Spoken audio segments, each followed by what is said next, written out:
Yani eklemek istediğim şu, tabii bunlar bizim geçmişimizdir. Bunlar bizim geçmişimizdir. Bugün bu hafta vakıflarında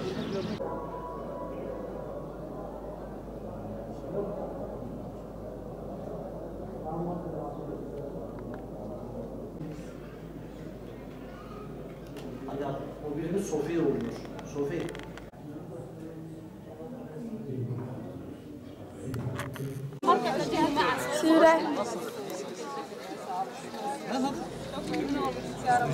Adı nasıl?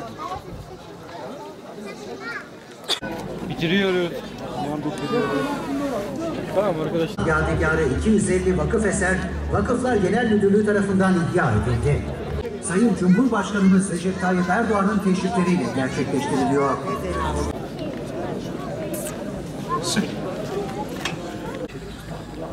وَأَقَامَ الصَّلَاةَ وَآتَى الزَّكَاةَ وَلَمْ يَخْشَ إِلَّا اللّٰهِ. Nusaybinimiz her geçen gün daha da güzelleşiyor. Bugün Sayın Cumhurbaşkanımızın riyasetinde bütün vakıflardaki Türkiye'mizdeki bütün kültür eserlerinin yeniden restorasyonu için verilmiş olan emre istinaden bugün Mardin'de de 3 tane eserimiz inşallah Sayın Cumhurbaşkanımızın arzlarıyla açılacaktır. Restorasyonları tamamlandı. Bunlar Artuklu'daki Hamza-i Kebir Camii, Mazı Dağı'ndaki Pir Hattab Türbesi ve bugün içinde bulunduğumuz Zeynel Abidin Camii'nin restorasyonunu tamamladık.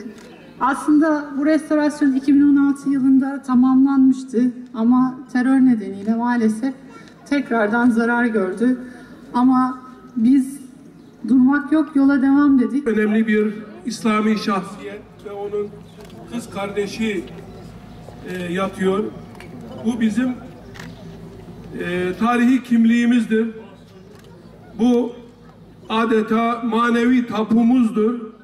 Bu toprakların bize ait olduğunun göstergesidir. Bugün Sayın Cumhurbaşkanımızın 250 vakıf eserinin açılışında 3 tane Mardin eserimiz var. 8 tane eserimiz de Diyarbakır'da. Tabii bu eserlerimiz terör saldırılarından dolayı harap edildi, tahrip edildi, yakıldı, yıkıldı. Bu eserler bizim kimliklerimiz.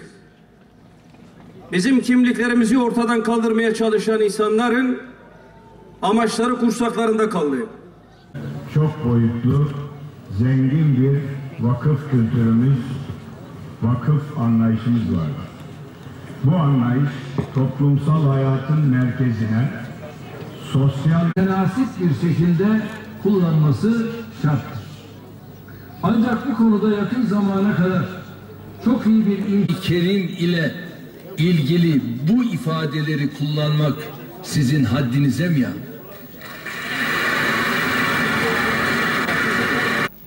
Bereketli Mezopotamya Ovası'nın kadim şehirleri Nusaybin ve Mardin'imizden selam ve saygılarımızı sunuyoruz.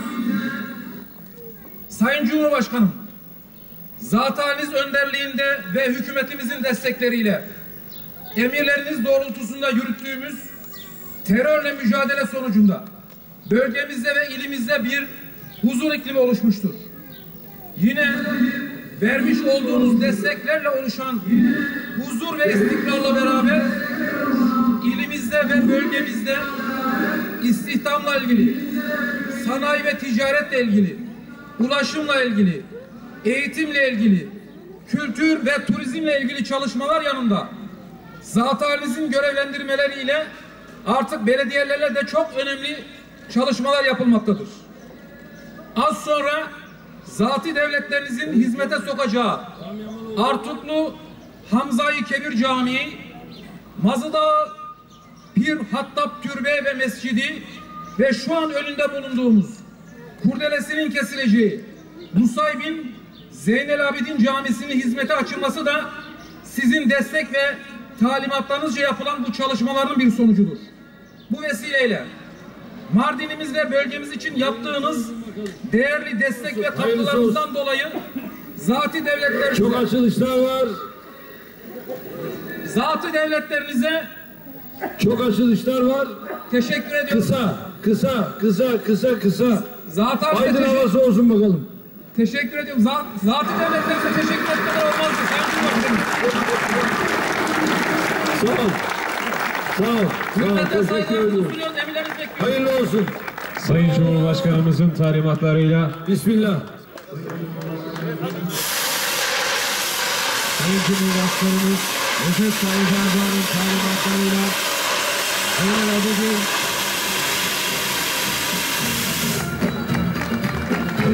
Evet, şimdi Hatay Merkez